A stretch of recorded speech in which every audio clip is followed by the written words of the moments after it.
Hingað kominn Guðmundur Oddur, prófessor við Listaháskóla Íslands. Við ætlum að renna þess að ganna okkar yfir hérna myndmálið í búsáhaldabyltingunni og í þessum þjóðfélagshræringum sem hafa verið á Íslandi.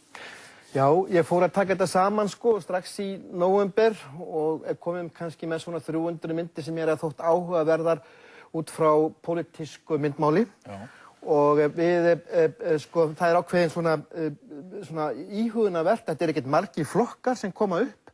Þetta er 20 flokkar af þá ég við fánaberin, symbolismin, hetjan, skrímslið, riddarinn og svona myndmál sem mörguleyti höfða til undir meðvitundarinnar og takta eftir þetta er svolítið rómatík í þessu Þetta er fyrsta lagi er þetta rómatíkin í merkingunni riddarinn sem kemur að bjarga þér frá drekanum. Við séum þessa myndin af Jóhönnu sem er sett í þessa líkingu eins og hún sé mærin frá Orleans.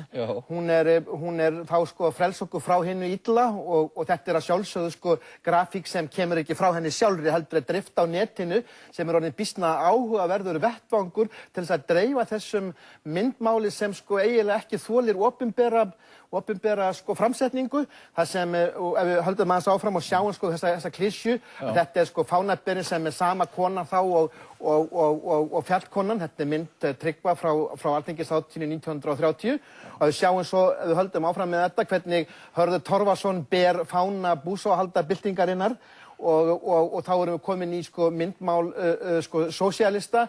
Þarna er Jóhanna bara til að minna á þetta. Jóhanna þetta er ekkert einstæð mynd því að ef við höldum áfram þá sjáum við það að úr Þriðja ríkinu er Adolf í samskonar setupi með fánan í breinklæðum riddarans og þetta hefur sést víðar og þetta er bara dæmi með þessa klassík í þessu stjórnmála myndmáli sem maður fór alltaf að sjá nánast þegar raunveruleikinn á þessum dögum, 21. janúar og 22. janúars, þegar sviðsetningarnar í miðborg Reykjavíkur voru farnar að minna á málverk úr frönsku borgarabyltingunni, þar sem frelsið leiði fólkið og eldurinn er til staðar, fánaberinn er til staðar og þessi tröppugangur í uppröðum fólksins er allt í einu farin að minna á þessi klassísku málverk eins og þetta eftir Delacroix og ef við sjáum svo áfram þá er þetta svo makalaust að þetta er eins og sviðsetningarnar voru í París vorið 68, mæ 68 og það er að sjálfsögðu verið að vísa þarna í Marianne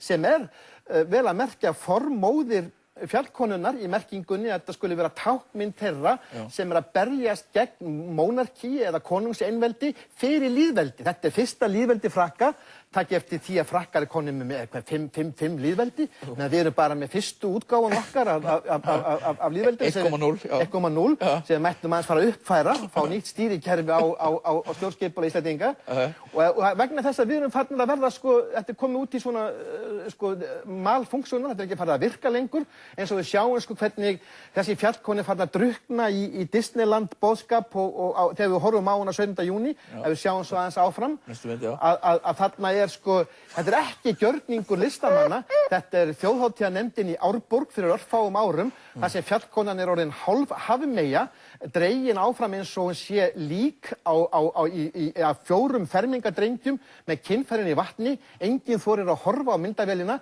og þetta er komið út í rugl, menn eru búin að tapa sér, menn veit ekki hvað þetta táknar, það er komið rof á milli táknmáls þjóðarinnar og þess að það raunverulega merkir og þetta er ákveðin endurnýjun sem fer í stað því að hún er ekkert annað heldur en viskugyðjan, upprunalega erkitýpan af fjallkoninni er Pallas Athena eða Minerva og það skuli þeir hafa í huga sem í fjölmenningarsamfélaginu tala fjallkonuna sem framandi konu ef hún er þeldökk, því hún var framandi konu allan tíman. Hún er ekki íslenskari en það að hún er tæplega 150 ára gamalt fyrirbæri íslenskri þjóð, hún kemur þarna á miðri 19. öldinni eins og svo margt af þessu myndmáli sem höfðar til, vil ég segja, undir meðvitundar en ekki vitsmuna. Nú þarna sjáum við svo þarna anga af því sem gerist svo þarna í 3. vikunni í janúar að búsáhaldabyltingin fer á stað og þetta táknmál, gamla táknmál kommunismans, það er að segja sem er litir eldsins. Þetta eru litir eldsins, þetta var upphaflega hamar og sigð, þetta var fulltrúar landbúnaðar, verkamanna og iðnaðan verkamanna sem átti að vera hlið við hlið og þeir sjá hvernig lárviðasveigurinn settur utan þetta. Þetta er erkitýpan af þessu sem Hörður að bera þarna og sagt að hugmyndafræðingurinn og bakvið logoðu sé Hallgrímur Helgason rithöfundur og svo útskrifaður arkitekt og Listaháskólanum Guðni sem teiknaði merkið fyrir verslunina Dogma, held ég, sem selja boli og fleira. Þetta rótin, þetta lárviðasveigurinn í kringum Hamar og Sigð. Og svona var erkitýpan í gamla austantells Londonum þarna fyrir fall þeirra þarna síðast á 9. áratugnum.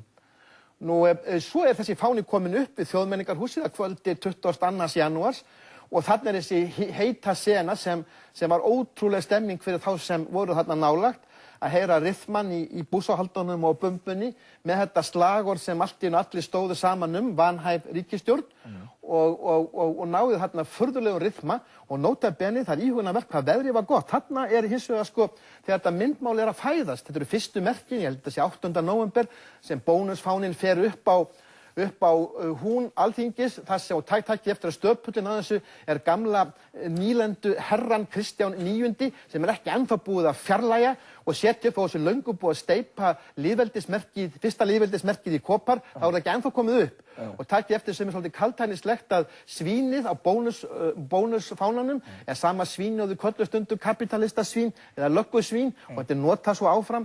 Nú inn í þetta, ef við höldum að maður aðeins áfram, koma svo þessar hálfgerðu merkingaleysur, en einhverju vegna hluta þá skilja fleiri þetta helvítis fokk heldur en ársskýrslur eða skýrslur frá Alþjóðagjaldeyrissjóðnum eða fjölda hagfræðinga, þetta skilja allir. Og þetta þýðir það sama, það allt komið í helvítis fokk.